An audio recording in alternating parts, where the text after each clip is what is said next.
teknoloji açısından olsun, işte emisyon açısından olsun, bütün bunları sağlamak kaydıyla eğer fizibilitesi de uygunsa finansman şu dönemde ülke stratejisi ve politikası da böyleyken devam edecek gibi gözüküyor. Yani şu an itibariyle çok zor bir Türk Bankası çıkıp biz artık kömür finansmanı yapmayacağız dememiz çok zor olur. Ama orta vadede burada biz de yeni teknolojiler için gözümüzü dört açtık, bekliyoruz. İşte carbon capture teknolojilerin daha düşük maliyetlerle oluyor olması aslında buralarda önümüzdeki dönemde bu yatırımların daha zararlarının, en azından etkilerinin daha aşağılara geliyor olmasını sağlayacaktır diye düşünüyorum. İlk soruya dönecek olursak Ebru hem sana hem Zeynep'e gelmişti. Çok fark olacağını tahmin etmiyorum. Yani orada daha agresif planlarda koysak şu anda rüzgarda 16.000, güneşte 10.000 megawatt gibi bir hedefler var. Ben bunların yani gerçekleştirebileceğini, hatta onun üstüne bile eğer farklı aksiyonlar alınmazsa çıkılabileceğini düşünüyorum. Oradaki miktarı arttırsak da ilave bir kaynak gelmesi zor. Ya bu gördüğümüz 100 milyar dolar ama gelmesi de lazım. Yani şeylere bakıyoruz. EBRD örneğin geçen sene bu yenilenebilir enerji verimliliği konusunda Türkiye'ye önemli bir kaynak aktardı. Önümüzdeki dönemde de buraya Türkiye EBRD gibi kurumlar için önemli bir pazar olacak. EBRD'yi gören diğer uluslararası finans kurumları da Türkiye'de bunu fırsat olarak görecek. Bu fon olmasa da başka fonlar gelecektir. Burada ilave bir şey arttırmaya gerek yok diye düşünüyorum. Zeynep, sen eklemek ister misin? Ebru Hanım zaten söyledi, almamız gerekiyor dedi fonu. Artık onun üzerine söylenecek bir şey yok. Teşekkür ederim. Soru var mı?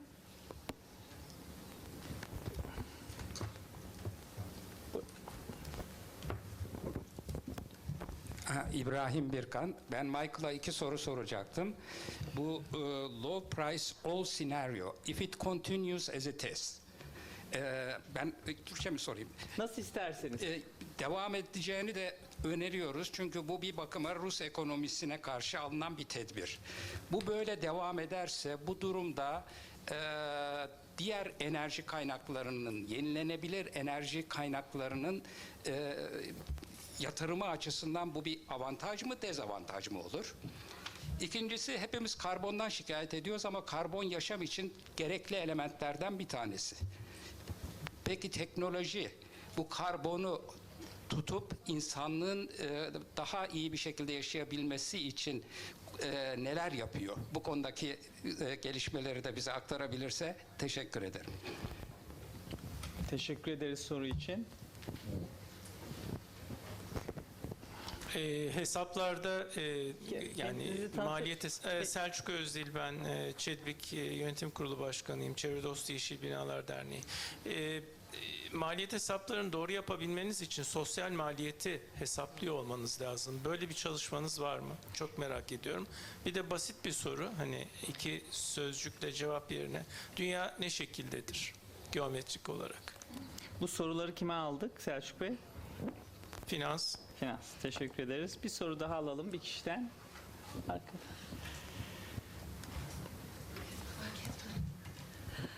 Merhabalar tüm katılımcılara, çok teşekkürler. Ben Elif Gündüzyeli, Climate Action Network Europe'dan Avrupa İklim Eylem Ağı, bir sivil toplum kuruluş ağını temsil ediyorum. Aslında Ebru Hanım cevap verdi kısaca az önce ama Ekvator prensiplerinden bahsetti. Tekrardan hani herhangi bir finansörün kömürden çekileceğini pek beklemiyorum dediniz ama böyle banka... Yerli kömürden, ithal kömür değil. Yerli kömürden. Tamam, o zaman tekrarlamış olayım belki soruyu. Çünkü Paris sürecinde bir Paris Pledge oldu ve uluslararası bankalar divestment hareketiyle birlikte kömürden çekilmeye başladılar. Türkiye'de böyle bir hareketlilik var mı? Yani bankaların, Garanti Bankası'nın sürdürülebilirlik eylem planını da gördük galiba, evet. Kasım veya Ekim ayında çıktı. Ama çok net kestiremiyoruz bizler de. Acaba Türkiye'de nereye doğru gidiyor? En azından bankaların kendi politikaları, finansman politikaları ne tarafa doğru gidiyor diye. Belki onunla ilgili biraz daha kapsamlı bir cevap alabilirim. Bir de aslında bilemedim, belki Mehmet Bey'e, belki Metin Bey'e hatta TÜSİAD INDC'leri nasıl buldu merak ediyorum. Teşekkürler. Teşekkür ederiz. Ebru, senle başlayalım. Bizim kendi açıkladığımız politikalarımızda bundan sonra finanse edeceğimiz projelerin %60'ı yenilenebilir enerji projelerine yönlendirilecek diyoruz. Dolayısıyla biraz daha ağırlığı oraya veriyoruz. Her ne kadar burada biz yapmayacağız demesek de esasında hiçbirimiz yapma konusunda istekli değiliz. Yani sonuçta bu dünya hepimizin dünyası, yuvarlak dünya ve bu dünyaya zarar vermek hiçbirimiz istemiyoruz. En başta bu konunun bu kadar farkında olan kurumlar olarak. Ama bazı gerçekler var ki onları da bir şekilde yönetiyor olmamız lazım. Tercihen mümkünse yenilenebilir kaynaklardan eğer enerji ihtiyacımız sağlanıyorsa yenilenebilir enerjide devam edip kömüre, karbon yoğun yatırımları finanse etmemek üzere bankaların zaten dışarı söylemese de genel bir kabulü veya şeyi var. Ama bu çok zor bir konu. Dışarı söylemesi veya bu konuda ciddi bir pozisyon almak çok zor. Ama sonuçta dünyadan farklı, yabancı finans kuruluşlarından farklı olmamız gibi bir şey söz konusu değil. Öncelikle onu söyleyeyim. Diğer konu tarafında binalarda enerji verimliliği evet oranın sosyal etkilerini ne yazık ki şu anda çok fazla buralardaki yeni yapılan yatırımlarda onları hesaba katmıyoruz. Şu anda çevresel etkiler üzerinden ağırlıkla gidiyoruz. Sosyal tarafla ilgili belli bir yeniden yerleşimler veya başka konular varsa sayısallaştırabileceğimiz o zaman dahil etmeye çalışıyoruz. Sorunuzu Yok, benim sorduğum kömürün sosyal maliyetini hesaplamanız lazım. O yok hesapladınız. evet. Evet. Onunla ilgili de uluslararası Hasta olan insanları, hastane masraflarını falan anlatmamız lazım. Sağlık evet ama vesaire. burada hep beraber yatırımcılar tabii bu sadece finans kuruluşlarının değil yatırımcılar, sivil toplum kuruluşları herkesin birlikte yapması gereken bir şey. Kömür daha ucuz olacak diyorsunuz da olmayacak. Onu söylemek istedim. Anladım ama yani o yatırımcının kararıyla beraber ortaya çıkıyor ama tabii ki buna hep beraber bakıyor olmak lazım. Evet. Sosyal maliyet hesabı içinde belki bir standart geliştirmesinde fayda var ki olmasın, rekabet açısından da sakınca olmasın. İbrahim Birkan'ın sorununa geleceğim. Michael, low price scenario and innovation in carbon capture. I'll address the question by Burkan, Mr. Burkan, and I have a thought also about social costs of carbon very quickly. So conventional logic would suggest that in a world where fossil fuels are at a low price, it puts renewables at a disadvantage again because the playing field tilts once again back more in favor towards fossil fuels. The interesting thing, though, is that if you look at, as Connie Hedegaard mentioned before, at the aggregate investment in new generating capacity for electricity, for instance, around the world the last 2 years, and last year was already a relatively low oil price year, you did see nonetheless more investment in renewables than in fossil fuel generating capacity. Of course, oil is not as directly relevant to electricity generation as coal and gas are, but still, it suggests that it may not be quite so simple to say low oil prices is bad for renewables. Partly, I think it is because of the policy-driven nature of much of the renewable investment that is out there. Can technology help us uncouple in the longer run? I think if you look at, and I want to encourage you to really sort of jump beyond the present and look in the very long term. And you look at the innovation curves in different technologies. And I already mentioned this in a previous comment, but just look at solar, for instance, where in the last 5 years alone, the price per kilowatt hour generated, installed, so per capacity, has fallen between 80 and 90%. And it continues to fall, maybe not quite as fast, but it continues to fall. In storage, we're having similar phenomenal drop in the cost of providing storage. So to me, the previous question about whether or not it makes sense to invest in coal is actually, this is a question of risk. Even oil, a question of risk. We see that markets, like oil markets, bring risk because of the volatility of prices. Companies struggle. The companies that have invested in shale oil, shale gas extraction, many of them are going out of business. Banks have to apply higher capital costs to lend to them, etc. So there's risk inherent in the fossil fuel let's say, context because of the variable cost of these fuels. Renewables like solar and wind in particular have virtually no variable cost. The cost of maintaining, okay, but there's no fuel cost that you have to factor in, and certainly no fuel cost that varies over time in cycles on global markets where one year you might have more than $100, the next year you might have under $40 or $30. So that's a huge, huge factor. And in countries like Germany, where you are seeing 30 or more % penetration of these low or zero variable cost renewables, what you're seeing is that the conventional, the thermal generation with fossil fuels is being pushed out of the market because they do have variable costs, they do have fuel costs. So gas in Germany at many times of the day is no longer competitive, and relatively new, very modern, very efficient turbines, gas turbines, are being shut down again because they run so few hours per day that they're not, they're not profitable anymore. So I think when you're looking at whether or not coal is a profitable investment, think about a future where you're looking at a lifetime of your investment of 30 or 40 years that you want to have return on your investment. You don't know whether in 20 years, just the cost of your coal might be far more than the levelized cost of generating electricity from a zero or near zero variable cost renewable source. And this is where I see technology potentially affording us the opportunity to continue using electricity without necessarily restricting our uses, changing our lifestyles. A taboo topic in some circles, but if we're realistic as humans, we do have certain expectations, certain things we desire in life. The technology could allow us to continue a certain lifestyle without necessarily changing this lifestyle dramatically. And finally, the social cost of carbon. This has been a huge, huge debate in the United States. The EPA has calculated it. It is currently estimated to be somewhere between $37 and $40 per ton of CO2 emitted, or per ton of carbon emitted. But the interesting thing is there's 9 figures. There's 9 figures, and for each, so it is so complex to try to model the actual impact, the damage function of carbon emitted into the atmosphere for society, that they have taken different scenarios, a high damage function, a medium damage function, a low, and you end up with various numbers. So it depends so much on the assumptions that you put in that it's only a heuristic, a useful sort of approximation. But I'm still much happier with the social costs of carbon guiding policymakers, influencing policymaking of $37 than no social costs at all, because that is certainly wrong. Zero is not the right number. What the right number is very hard to know. Thank you. Michael, Mehmet, TÜSİAD görüşü. Bu cevap bilmiyorum. Yani iyi mi kötü mü olduğunu. Çünkü nasıl bir hesaba dayandığını bilmiyorum. Bunun arkasında hangi sektörlerle ilgili hangi parametreler alındı, ne tür senaryolarla çalışıldı bilmediğim için, ama her sene emisyonun %6 artacağı varsayımıyla sonunda buradan %21 indireceğimiz hedefinin Türkiye için çok iddialı bir hedef olmadığını düşünüyorum.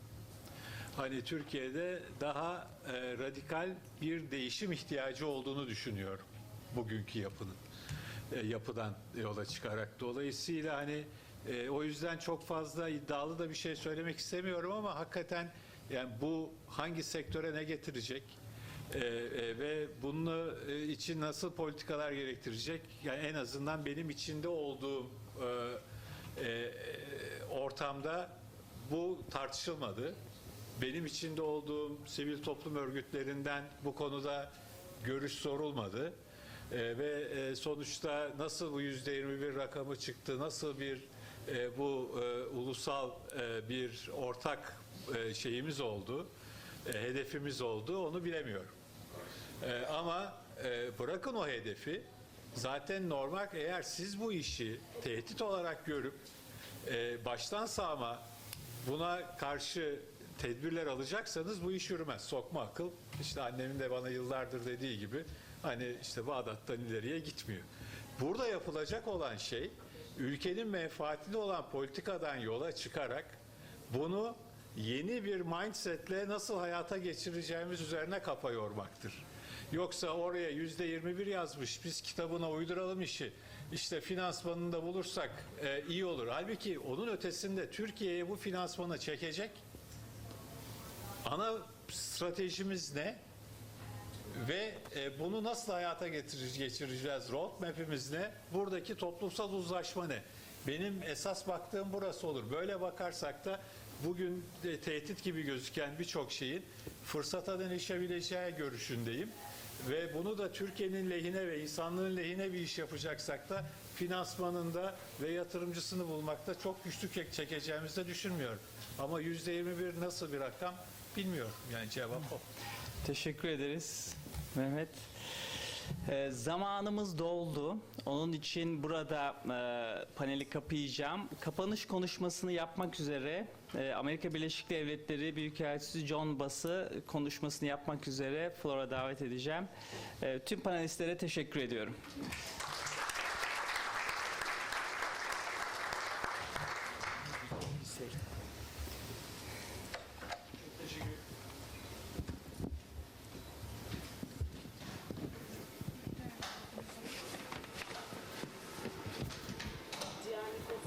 Mikrofon var?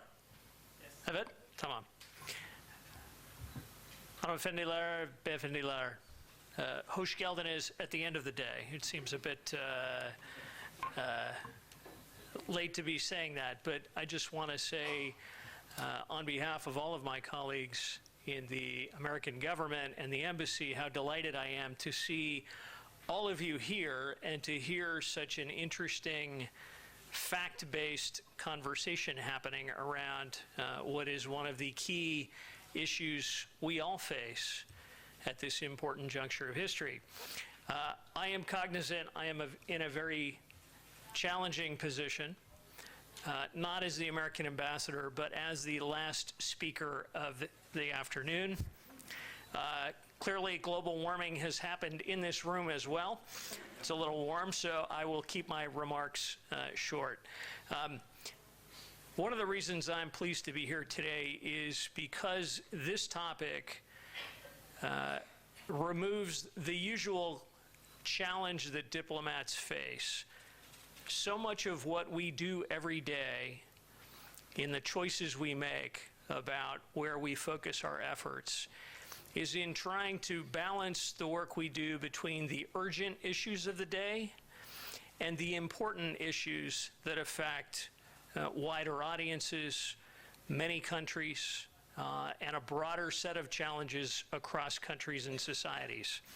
Climate change is both urgent and important and compelling in the extent to which it affects all of us all the time. And that's one of the reasons why, as an American diplomat, we are so pleased to be working so closely with so many of our colleagues in other governments, with business organizations like TÜSİAD, and many counterparts to TÜSİAD in other countries to try to figure out ways that we can take these ambitious goals set in Paris and translate them into reality. In thinking about what I would say today and reading some of what's been said in the aftermath of Paris, looking at the road ahead, one of the things that struck me as a theme is whether the United States can meet our targets because of the ongoing dispute in our own country about the reality of climate change and about the extent to which the federal government will be driving that solution and part of that solution in meeting our targets. I think it's important to note that we've already made quite a bit of progress in some key areas, notably renewables, since the start of the Obama administration. If you look at installed wind capacity, it's up, it's tripled in that period. Installed solar capacity in the United States has increased 30 times in that period. And that is an important driver of momentum over the longer term. But as I think about that question, can we be serious about this if we haven't a change in administrations? I think the answer is very much yes, because of the framework of Paris, and the extent to which it is not simply or primarily in many respects an agreement built around government commitments and only government commitments, the flexibility of the agreement and the opportunities it offers countries to make their adjustments in terms of the mix of solutions, policies, incentives to business, all those kinds of things. That flexibility, I believe, is going to be a key piece of why the United States will be successful in continuing to bring down our commitments. Because the reality is that even with the challenges we face at the national level, in terms of the debate we continue to have, many of our state and local governments are acting themselves. California and New York State, just two, for example, have committed to reduce their emissions 80 to 95%. Those are the number 8 and number 15th largest economies in the world, if you take them out of the U.S. economy and measure them against other countries' GDP. So those two states alone, irrespective of what we do at the national level, can have a pretty profound impact. We're seeing similar commitments by like-minded mayors of major American cities thinking about how to reduce emissions, how to be more efficient, how to develop smart grid technologies that can scale for their communities and make impacts there. And we're seeing, importantly, business commitments from major American corporations. Over 140 U.S. companies have signed on to President Obama's commitment to act on climate change. Those companies represent 11 million employees and $4 trillion in revenue. Why are they doing this? Partly it's to be good corporate citizens. Partly it's to affect their own bottom lines. And I was pleased to hear in the brief time I've been with you this afternoon, discussion about efficiency. The embassy 2 years ago ran a pilot study on efficiency in Turkey and demonstrated that with some pretty basic adjustments on efficiency, some companies can save up to 20% on their energy costs. Clearly, if more businesses apply that standard, whether it's in the United States or here, that's going to have an important impact on their bottom lines. But I believe it's also because of the opportunities for being at the cutting edge of innovation, of demonstrating the opportunities to play a major role in the green economy going forward, that we see such interest from the business community in the United States. And there, as well as here, I think business has an opportunity not to follow government, but to lead government and to importantly stimulate in an ongoing fashion the conversation across society about the best ways to address climate. So really what we're talking about is not whether we're going to address these fundamental challenges to the global community, but how we do it, and how we do it with a sense of urgency and purpose that everyone certainly in this room knows has to be an essential part of what we're up to. From my perspective, conversations, discussions like today's are an essential element to success. And the important thing, from my perspective, is as we have heard about talking with respect to solutions, the same thing applies to this set of conversations. We need to find ways to scale the conversation, to take it out of this room and out of an equivalent seminar a month from now and broaden it to a conversation across this whole society in a much greater sense among the business community, so that the key issues that you've been discussing and describing, whether it's the opportunity costs of choosing to sustain investments in conventional energy, whether it's the social cost of relying on coal going forward. Those conversations need to be happening in this society just as they are happening in our society.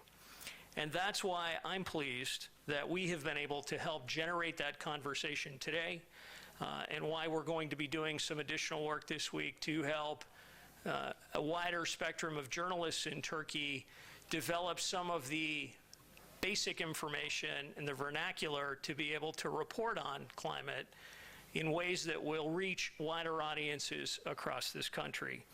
So I want to thank all of you for your contributions today. Clearly a very interesting set of discussions. I want to thank especially Johnson Hanum and TÜSİAD for spearheading this effort, as well as thank the other sponsors. And I look forward to continuing this conversation with many of you, hopefully, in the weeks and months to come. Çok teşekkürler.